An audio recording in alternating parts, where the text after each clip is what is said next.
By the way, Arnold was just gushing about you in an interview. Said Oh, yeah? he's so happy that his daughter found you. Oh, man. And he said he really enjoys talking to you. What do you guys talk about? Man, I got to tell you, we talk about everything. He's really good at chess, so he's been teaching me how to play chess. We talk politics, we talk life, and he's got an incredibly rare insight into being a well-known person and trying to raise a well-adjusted family. So we talk family, and you know, he has the wisdom of experience that so few people in the world have that can relate to what I'm going through in my life. And so just a godsend that he's my father-in-law. Isn't it wild that you two are actually, like, you do the same kind of gig? Yeah, well, yeah, he's definitely, yeah, it's kind of wild. It's kind of wild that we're both in the business of entertainment and, you know, running from gunfire and running towards gunfire, and he'll always, you know, he does it better than I do, but I definitely loved Arnold growing up, and to think that now he's not just the guy from The Predator, you know, but he's Opa. He's like, you know, my father-in-law. Yeah. And my children's grandfather. It's a pretty special thing. I hear they love going to play with his pets. Oh yeah, he's got them all. He's got a zoo at his house. He's got a pig, Schnelly. He's got a donkey. He's got a mini horse, a couple dogs. I mean, it's wild. The kids go there and they just hand out cookies and feed the animals. It's pretty fun. Say when. Never, John. Bury me in cheese. You were kind of like the Pied Piper. You got some of these folks together. Did you bring some folks in? You were like, I'm gonna get this done. Yes, I did everything. Chris Pratt's my stage name. I am Jim Davis. I started writing this comic book in June of 1978, a year before I was born. And I helped it become the most widely circulated comic strip in history. And then I put the whole movie together. You did a hell of a job. Thank you. I just wanted to tell you that. Thank you so much. You did Thank you. The movie's great, right? It is so much fun. Kids will love it. Yes. When will you show it to the little one? Oh, right away. This is a good movie. I have very young. I have an 11-year-old, of course, and then I've got a 2-year-old, a 4-year-old, and so they're ready. They're ready to see it. This is the kind of movie that they could definitely watch. You know, some animated movies, they get a little scary. It's a little too much for the kids. This is something really fun for all ages. Follow my lead.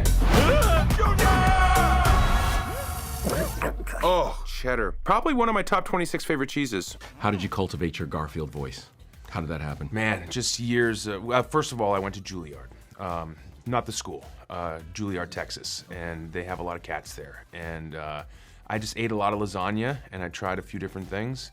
And I realized that he sounds a lot like Andy from Parks and Rec. Really? Yeah, that was actually Mark, our director's note. He said, I think I know exactly what this guy sounds like. That character you play on Parks and Rec.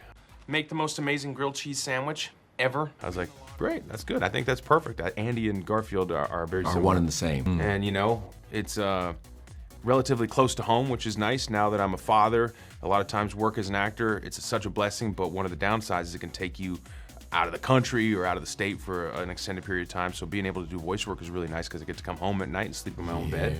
And of course, I just feel so blessed, man. Garfield, Mario, these are massive characters with reach all around the globe, and growing up, I knew them and I loved them, and to think that I get to bring my spirit and my voice to these characters is just such a blessing. They're one and the same. All right, did you guys get to work together at all? A little bit? Like, did you get to work with Hannah and the others? You know what? No. In this particular movie, we did not ever work together. So it was all done isolated in our own sound booths. And it was a lot of time. It was during a lot of COVID stuff, and so sometimes they like to get the actors together, but in this time we didn't. But I got to hear a lot of the playback of what they were doing and have that influence my performance. Okay, whose voice did you love? Whose voice, like when you heard Man, it? Hannah Waddingham is awesome. You know, she can really sing, and she's got an amazing voice, and what she does is Jinx, the sort of the bad cat in this, she does a fantastic job. And of course, Samuel L. Jackson, Ving Rhames, you know, Marcellus Wallace himself, he's good. And then of course, we got Snoop Dogg playing a cat. So. Oh, that cat's a goner. Snoop Dogg next to you in kind of in a sense, incarcerated, when you both are incarcerated. That's right. So I can say that Snoop and I, we did Hard Time together. Yeah, you did. Hard Time. You and Snoop. Yep. Death Row! What is it about these characters and these animated voices that you love so much? Because you're getting good at this. Oh man, thank you. Well, it's nice to be able to go to work in your pajamas. Is Garfield going to get a club cover? Because I noticed that, everybody else, your voice gets a club cover that's right. on your golf bag. I'm gonna get a Garfield club cover. I'm gonna have to be one of those guys who puts club covers on their irons now. That's rough. You don't want to be that guy. Or you play 9 wood. I'm gonna have to get a 9 wood. Oh wow, maybe that's the key. Maybe that's what I'll do. I'll have all woods. The 9 wood. The 9 wood. Oh, that's horrible. There's going to be a new Jurassic World. Yes. What do you think about that? And could you pop up, or could we figure a way to get you back in? Listen, anything's possible. Definitely really pumped to hear about that. Love Jurassic, was a huge part of my life, and I was a fan before I was ever in it, so I'll be first in line to get a ticket.